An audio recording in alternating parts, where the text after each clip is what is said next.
Every single spring, Americans spend around $700 million on herbicides and lawn treatments.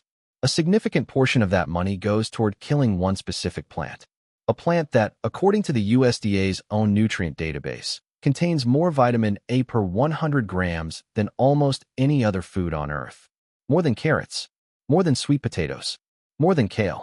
That plant is the dandelion, and it's growing in your yard right now for free while the herbicide companies collect their money. In the next 10 minutes, I'm going to show you exactly why this plant is one of the most nutritionally dense foods available in North America, why a multi-billion-dollar industry profits from you not knowing that, and how to eat every part of it, root to flower, starting today. Here's what makes the dandelion story different from most forgotten plants. It wasn't lost gradually over generations. It was actively targeted. Dandelions arrived in North America with European settlers who brought them intentionally. They were food. The Pilgrims brought dandelion seeds to the New World because dandelion greens were one of the few reliable spring vegetables available before other crops came in. Native American tribes quickly adopted them. The plant was listed in American herbal medicine guides through the 1800s. It was eaten, brewed into tea, fermented into wine, and roasted for a coffee substitute. The shift happened in the post-war period of the 1950s. Returning soldiers wanted uniform, green lawns, the American dream aesthetic. Herbicide companies, flush with chemical knowledge from the war effort, saw a market. They didn't just sell herbicide. They sold an idea that a weed-free, uniform lawn was a sign of status, cleanliness, and success. Dandelions, being highly visible and widespread, became the target. Billions of dollars of marketing over 70 years turned a food plant into a symbol of failure. Not through science. The science on dandelions was and remains clear. Through advertising. The result is that most Americans pay money every year to kill a plant that is, by any nutritional measure, superior to the cultivated greens sitting in their refrigerator. Let me give you the actual numbers from the USDA Food Data Central database for 100 grams of raw dandelion greens. Vitamin A, 10,161 IU. That is 338% of the daily recommended intake in a single 100-gram serving.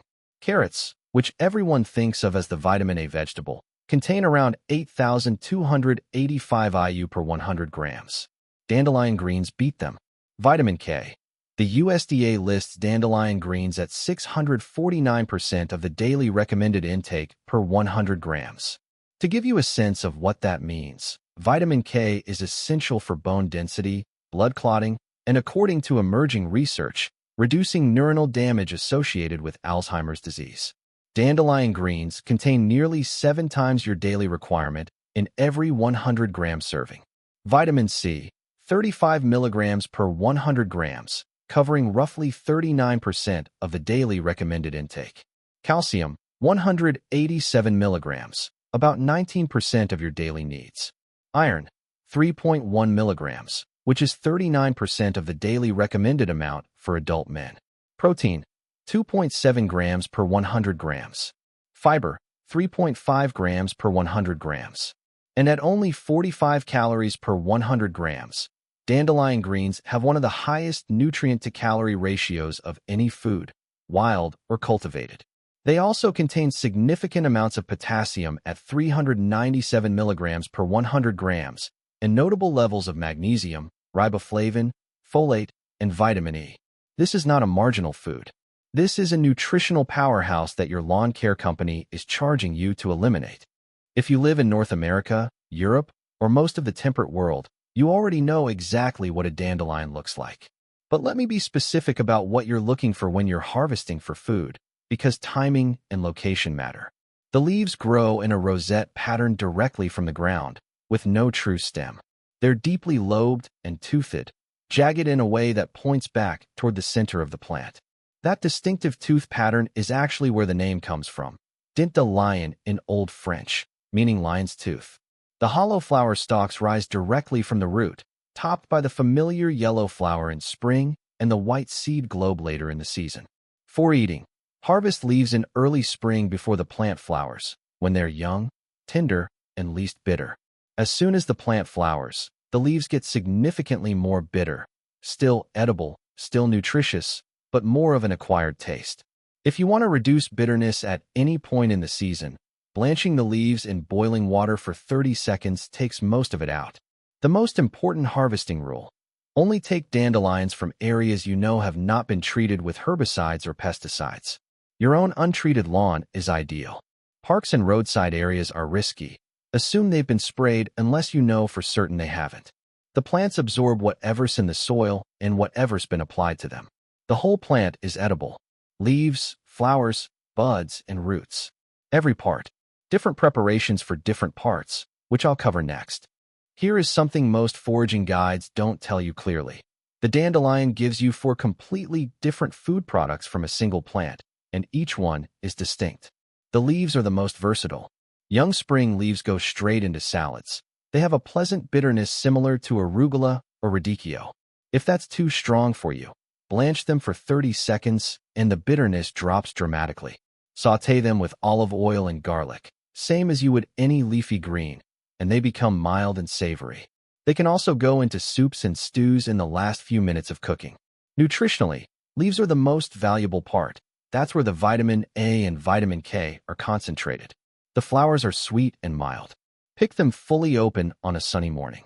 They can go directly into salads, be battered and fried into fritters, or steeped in hot water to make a naturally sweetened tea. Dandelion wine, which has a genuine tradition in American rural cooking, is made from the flowers. The old recipes call for roughly a gallon of flower heads per gallon of wine. The buds, picked just before the flower opens, can be pickled in vinegar with salt and garlic. They taste similar to capers. People who try pickled dandelion buds for the first time are consistently surprised. They're genuinely good, and they have none of the bitterness of the leaves. The roots are a different food entirely.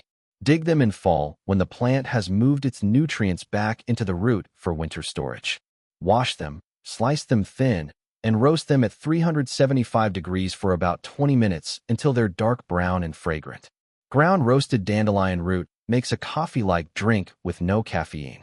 It was widely used during both world wars as a coffee substitute when coffee was scarce. The flavor is earthy, slightly sweet, and genuinely satisfying. Here's the honest truth about growing dandelions. You almost certainly already have them, and if you stop trying to kill them, you'll have more than you can eat within a single season. If you want to establish a dedicated patch separate from your lawn, the process is almost absurdly simple. Collect seed heads in spring or summer. The white globes everyone blows on as children. Each globe holds dozens of seeds. Scatter them in a sunny spot with any kind of soil. Don't cover them. Water once. Come back in a few weeks. Dandelions have a deep taproot that can reach 10 to 15 inches into the soil. This means they're extraordinarily drought-resistant once established. They're mining nutrients and water from depths that shallow-rooted garden plants can't reach. It also means they're almost impossible to eliminate once established, which is why the herbicide industry needed such aggressive chemical solutions to control them. For food production, harvest leaves throughout spring and fall when they're least bitter. Let some plants flower in spring for the bees. Dandelions are one of the first major nectar sources of the year, which makes them valuable beyond food. Dig roots in fall. Let seed heads form and reseed naturally. A well-established dandelion patch in a corner of your yard gives you nutritious greens twice a year, flowers for tea and cooking in spring, and coffee substitute from the roots in fall, from a plant that takes care of itself completely and costs nothing. $700 million a year. That's what Americans spend trying to eliminate a plant that is, by the USDA's own data, one of the most nutritionally complete foods growing wild in this country. More vitamin A than carrots. More vitamin K than almost anything. Free. Everywhere. Perennial. The dandelion didn't become a weed because of science. It became a weed because a marketing campaign decided it should be. And for 70 years, most Americans have been paying to keep that campaign's results in place. That's not a conspiracy theory. That's a business model. Subscribe if you want to keep getting this kind of information. In the next video, I'm covering a plant that grows in every wetland in North America.